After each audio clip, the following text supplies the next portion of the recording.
Friends, இன்றைக்கி ஹெல்த்தியான கருவேப்பிலை இட்லி பொடி எப்படி செய்யலாங்கிறத பார்க்கலாம். இது வந்து ரெகுலராக எங்கள் வீட்டில் செய்கிற மாதிரி உங்களுக்கு செஞ்சு காமிக்கிறேன். Hi friends, welcome to Marichu kitchen and vlogs. First stove on பண்ணிவிட்டு ஒரு கடாயை ஸ்டவ்வில் வச்சுக்கோங்க. இதில் வந்து ஒரு கப் அளவுக்கு நான் 50 கிராம் அளவுக்கு கருப்பு உளுந்து சேர்த்துருக்கேன். இதை வந்து சிம்மில் வச்சுட்டே நல்லா வறுத்து எடுத்துடலாம். நீங்கள் ஃபுல் ஃப்ளேமில் வச்சு வறுத்து எடுத்திங்கன்னா சீக்கிரமாகவே கருகிடும். அதனால் வந்து சிம்மில் வச்சே நீங்கள் வறுத்துக்கோங்க. கொஞ்சம் கலர் மாதிரி வரும்போது வேறு ஒரு பிளேட்டுக்கு ட்ரான்ஸ்ஃபர் பண்ணிடலாம். ஓகே, நெக்ஸ்ட்டு வந்து கடலைப்பருப்பு சேர்த்துக்கலாம். நம்ம ஏற்கனவே மெஷர் பண்ணல அதே கப்புக்கு ஒரு கப் அளவுக்கு கடலைப்பருப்பு எடுத்துக்கோங்க. இதையும் சிம்மில் வச்சே நல்லா வறுத்துக்கலாம். இப்போ இது கூடவே மிளகாய் வத்தலும் சேர்த்துக்கிடுறேன். இதில் வந்து ஒரு 8 மிளகாய் வத்தல் நான் சேர்த்துக்கிடுறேன். இதையும் சேர்த்துட்டு நல்லா வறுத்து விட்டுக்கோங்க. சிம்மில் வச்சு தான் வறுக்கணும்.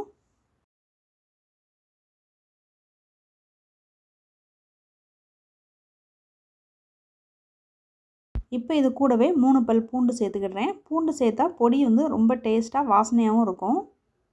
இப்போ இது கூடவே ஒரு கப் அளவுக்கு அரிசி சேர்த்துருக்கேன். இதையும் சேர்த்துட்டு நல்லா சிம்மில் வச்சே வறுத்து விட்டுடலாம். அரிசியும் நல்லா பொரிஞ்சு வரணும்.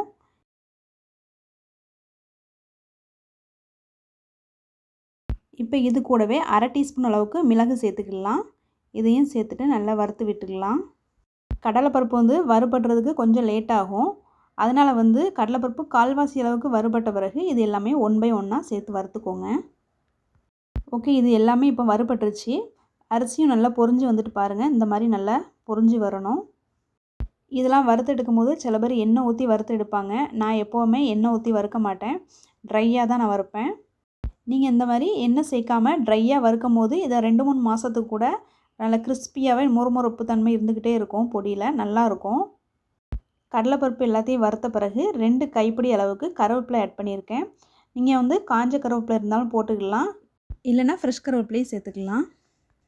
நான் ஃப்ரெஷ்ஷாகவே ஆட் பண்ணியிருக்கேன். கருவேப்பிலையை நல்லா வாஷ் பண்ணிவிட்டு வெயிலில் வந்து ஒரு 1/2 அன் ஹவர் வந்து வச்சுட்டு அதுக்கு பிறகு வந்து நீங்கள் இந்த மாதிரி வறுத்து எடுங்க. தண்ணி எல்லாமே ட்ரை ஆயிரும். வறுக்கிறது கொஞ்சம் ஈஸியாக இருக்கும். கருவேப்பிலை இந்த மாதிரி நல்லா மொறுமொறுன்னு வறுத்து எடுத்துக்கோங்க. கருவேப்பிலையும் நீங்கள் சிம்மில் வச்சே தான் வறுத்து எடுக்கணும்.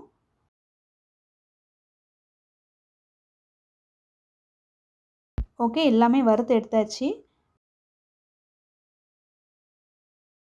நம்ம வந்து வறுத்து வச்சதை நல்லா ஆற வச்சு மிக்ஸி ஜாரில் போட்டு அரைச்சி எடுத்துடலாம். நல்லா ஆறின பிறகு மிக்ஸி ஜாரில் சேர்த்து அரைச்சி எடுத்துக்கோங்க. மிக்ஸி ஜாரில் வந்து ஃபஸ்ட்டு மிளகாய் வத்தல் ஆட் பண்ணிக்கோங்க.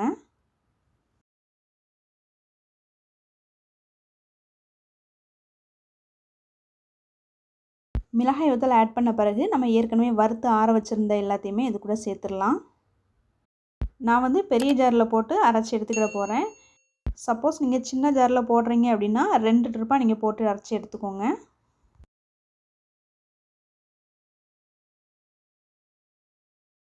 நெக்ஸ்ட்டு இது கூடவே கருவேப்பிலை ஆட் பண்ணிடலாம். உங்களுக்கு வந்து கருவேப்பிலை எக்ஸ்ட்ரா நீங்கள் சேர்ப்பீங்க அப்படின்னா எக்ஸ்ட்ரா கூட போட்டு நீங்கள் வறுத்து எடுத்து இது கூடவே சேர்த்து அரைச்சிக்கலாம். உங்களுக்கு வந்து பொடி ஜாஸ்தியாக வேணும் அப்படின்னா நான் சொன்ன இன்க்ரீடியன்ட்ஸை அப்படி டபுளாக ஆக்கிக்கோங்க. இது கூடவே 1/4 டீஸ்பூன் அளவுக்கு காயப்பொடி சேர்த்துக்கலாம். நீங்கள் கட்டி காயம் சேர்த்திங்கன்னா ஒரு துண்டு அளவுக்கு எண்ணெயில் லேசாக பொரித்து எடுத்துகிட்டு இது கூட சேர்த்துக்கலாம். நெக்ஸ்ட் இதுக்கு தேவையான அளவுக்கு உப்பு சேர்த்துட்டு இதை அரைச்சி எடுத்துடலாம். இதை வந்து ரொம்ப ஃபைன் பவுடராக அரைக்காமல் கொஞ்சம் குறகுறப்பாக இருக்கிற மாதிரி அரைச்சி எடுத்துக்கோங்க. அப்போ தான் வந்து நல்லாயிருக்கும் சாப்பிட்றதுக்கு. ஓகே, பொடி திரித்து எடுத்தாச்சு. இந்த மாதிரி அரைச்சி எடுத்துக்கோங்க. இது வந்து 2-3 மாதமாக ஆனால் கூட கெடவே கெடாது. அப்படியே வந்து ஒரு பாட்டிலில் நல்லா ஸ்டோர் பண்ணி வச்சுக்கோங்க. பாட்டிலில் ஈரம் இல்லாமல் நல்லா துடைச்சிட்டு இதை ஸ்டோர் பண்ணி வச்சுக்கோங்க. ஈரம் படாத அளவுக்கு பார்த்துக்கோங்க. இதில் வந்து நாம் அரிசி சேர்த்து அரைச்சிருக்கிறதுனால 2 மாதம் 3 மாதம் ஆனால் கூட அந்த மொறுமொறுப்பு தன்மை வந்து இருந்துக்கிட்டே இருக்கும். ரொம்ப நல்லாயிருக்கும். ரொம்ப வாசனையாகவும் இருக்கும் இந்த பொடி. கண்டிப்பாக வீட்டில் ட்ரை பண்ணி பாருங்கள். இந்த பொடி அரைச்சி அடிக்கடி சாப்பிட்டு வந்தீங்கன்னா உங்கள் முடி வந்து கருப்பாக நல்லா வளரும். சாப்பாட்டில் கருவேப்பிலை இருந்துச்சுன்னா அதை எடுத்து ஓரமாக வச்சுட்டு தான் நம்ம சாப்பிடுவோம்.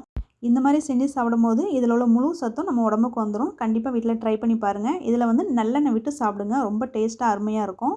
ஃப்ரெண்ட்ஸ், இந்த வீடியோ பிடிச்சிருந்தா லைக் பண்ணிக்கோங்க. மறக்காமல் என்னுடைய சேனலை ஃபஸ்ட் டைம் பார்க்குறீங்கன்னா சப்ஸ்கிரைப் பண்ணிவிட்டு பாருங்கள். நான் மறுபடியும் வேறு ஒரு ரெசிபியில் உங்களை மீட் பண்ணுறேன். இது வரைக்கும் நீங்கள் வீடியோ வாட்ச் பண்ணதுக்கு தேங்க்யூ.